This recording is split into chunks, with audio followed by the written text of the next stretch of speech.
हाँ जी, let's do the question number 38. This is the last case study of this paper. A group of friends wanted to play cards with two identical packs together while shuffling the card. अब यहाँ पे focus करना है two identical pack है, ठीक है। हमेशा हमने क्वेश्चंस करते हैं वो one pack of cards होता है, यहाँ पे two pack of card है तो 52 plus 52 तो टोटल कार्ड्स कितने हो जाएंगे हमारे पास में 104.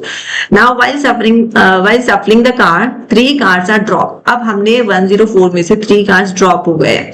Rest of the cards are shuffled. अब 3 कार्ड्स ड्रॉप हो गए हैं तो मतलब कितने रह गए 101. अब इसमें बोला rest of the cards are shuffled and 1 card is drawn at random. ठीक है, अब सफल किया गया 101 कार्ड्स को, 1 कार्ड हमने इसमें से निकाला. Assuming that the drop card were a queen of heart, a 10 of spade and ace of club. तो यहाँ पे ए है, ठीक है जी, एंड 10 ऑफ स्पेड है एंड क्वीन ऑफ हार्ट है. ठीक है, तो यहाँ पे क्वीन है हार्ट रेड वाला. ठीक है जी, तो इस तरीके से हम यहाँ पे मेंशन कर लेंगे. Answer the following question. Find the probability that the drawn card is a face card. तो मतलब हमने क्या निकाला है, फेस कार्ड निकाला है. ठीक है, अब हमें क्वेश्चन पे फोकस करना है. तो यहाँ पे हमने फेस कार्ड निकाला है. तो टोटल फेस कार्ड कितने होते हैं, 2 कार्ड है हमारे पास, 2 पैक है. तो टोटल एक पैक में अगर मैं बात करूं तो हमारे पास में होता है 12. ठीक है, 3 6 9 12. तो टोटल हमारे फेस कार्ड्स कितने हो जाएंगे 24. अब 24 में से उसमें से हमारे पास में queen of heart and ace of club. Ace is not the face card, queen is the face card. ठीक है, तो क्वीन हमारा निकल चुका है. तो यहाँ पे हमारा टोटल रिमेनिंग फेस कार्ड कितने हो जाएंगे 24 minus 1 that is 23 face card बचे हैं. अब उसमें से हमें क्या निकालना है, that the probability card is face card. तो फेस कार्ड हमारा कितना हो जाएगा यहाँ पे 23 अपॉन टोटल कितने हैं 101. तो हमारा इसका आंसर क्या हो जाएगा, find the probability that the card drawn is, that is queen हमने माइनस कर दिया इसमें से फेस कार्ड, दैट इज अब 23 में से एक कार्ड निकलेगा एंड टोटल कार्ड्स कितने हमारे पास में 101, क्योंकि वहां पे भी हमारे कितने कार्ड्स निकल गए 3 कार्ड्स. ठीक है, तो this is the answer of the first part. ठीक है जी, now come to the second. Find the probability that the card drawn card is either a king or queen. अब क्या निकले, या तो किंग निकले या फिर क्वीन, दोनों.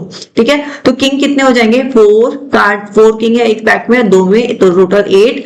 सिमिलरली क्वीन भी कितने हो जाएंगे 4 into 2 दैट इज 8. ठीक है, एंड ड्रॉप कैटेगरी में देखेंगे तो क्वीन ऑफ हार्ट ऑलरेडी हमारा ड्रॉप है, उसमें से गिरा हुआ है. तो क्वीन ऑफ हार्ट ऑलरेडी हमारा यहाँ पे निकला हुआ है. तो टोटल कार्ड्स अगेन हमारे क्या हो जाएंगे 8 + 8 - 1, तो 16 - 1 15 कार्ड्स में से हमारा निकलेगा. ठीक है, तो 15 कार्ड्स हमारे निकल सकते हैं, दैट इज टोटल इज 101. ठीक है, तो this is a second part. तो आपको बताना पड़ेगा नंबर ऑफ प्रोबेबिलिटी कितनी बन सकती है. ठीक है, टोटल आउटकम्स हमारे पास में ऑलरेडी है 101. तो इस तरीके से आपको ये केसेस बना के देखने पड़ेंगे. नाउ थर्ड का A, do you think that the probability of getting a queen was higher? Do you think that the probability of getting a queen was higher if none of the cards were dropped? Justify your answer. ठीक है, अब ऐसा case बोल दिया है कि अब बोल रहे हैं कि अब कोई कार्ड नहीं ड्रॉप हुआ है. ठीक है, अब कोई कार्ड ड्रॉप नहीं हुआ है. अब हमें जस्टिफाई करना है कि सबसे ज्यादा probability getting a queen is higher. ठीक है, तो हम कर लेते हैं केस 1 बना लेते हैं, केसेस बना लेते हैं. केस 1 में क्या है, प्रोबेबिलिटी ऑफ क्वीन कितनी हो जाएगी, तो 4 क्वीन 1 पैक में, 4 क्वीन अदर पैक में, तो टोटल क्वीन हमारी 8 हो गई एंड टोटल कार्ड्स कितने हैं 104. किस वाले केस में, जब हमारा एक भी कार्ड ड्रॉप नहीं हुआ है. तो अगर मैं इसको नियरेस्ट वैल्यू निकालूंगी तो इसकी वैल्यू आ जाएगी 0.0769. ठीक है, अब केस 2 मैं बोल रही हूँ When 3 cards drop. अब जब 3 कार्ड्स क्या हो चुके हैं, ड्रॉप हुए हैं, 3 कार्ड्स ड्रॉप. ठीक है जी, अब इसमें मेरे को क्वीन की निकालनी है. क्वीन एक हुई थी ड्रॉप, तो टोटल केसेस कितने हो जाएंगे 7. ठीक है, और यहाँ पे टोटल कार्ड्स कितने हो जाएंगे 101. 3 कार्ड्स ड्रॉप हुए थे. अब इसको भी हम नियरेस्ट वैल्यू निकालेंगे, दैट इज 0.0693. ठीक है, इसको आप कैलकुलेट कर लीजिएगा. यहाँ पे हम क्या देखेंगे, यहाँ पे हमारी प्रोबेबिलिटी किसकी ज्यादा है, जब कोई भी कार्ड ड्रॉप नहीं होगा.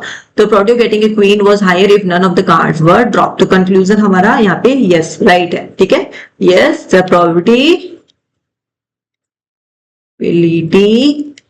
was higher. ठीक है, was higher if no cards were dropped. ठीक है जी, समझ में आ रहा है, इजी है. ठीक है, this part is done. Now let's do the B part also. B part भी कर लेते हैं. सो बी पार्ट में हमें क्या बोल रहा है, find the probability that the drawn card is jack. ठीक है, अब जैक निकाल रहे, compare if the probability when none of the cards were drop in which case is the probability getting a jack आए। सिमिलरली है, बिल्कुल same है, क्योंकि और ऑप्शन है तो वहां पे क्वीन का दिया हुआ है, यहाँ पे हमें जैक का करना है, तो प्रोबेबिलिटी ऑफ जैक केस 1 हो जाएगा यहाँ पे। तो जैक का भी सेम है, अगर कोई भी कार्ड ड्रॉप नहीं हुआ है तो अगेन 8/104 आएगा। अब सेकेंड केस में क्या होगा, जब कार्ड ड्रॉप हुआ है तो उसमें से भी एक जैक का कार्ड गिरा था, तो टोटल केसेस कितने बनेंगे, 7/101। सेम नंबर्स है, आप दोनों ऑप्शन में से कोई सा भी करो, इसमें सेम कैलकुलेशन होने वाली है। तो अगेन हमारा यहाँ पे क्या हो जाएगा, yes the probability was higher if no cards were dropped। तो सेम है, बिल्कुल कोई डिफरेंस नहीं है। so any of the option you can attempt, so its answer is same। So done all the 4 parts of this paper of this question। ठीक है, in case of any doubt you can watch this video again। I don't think so कुछ problem आनी चाहिए, समझ में आ गया होगा 1 2 में। Still there is problem, you can watch this video again। Okay, done, thank you।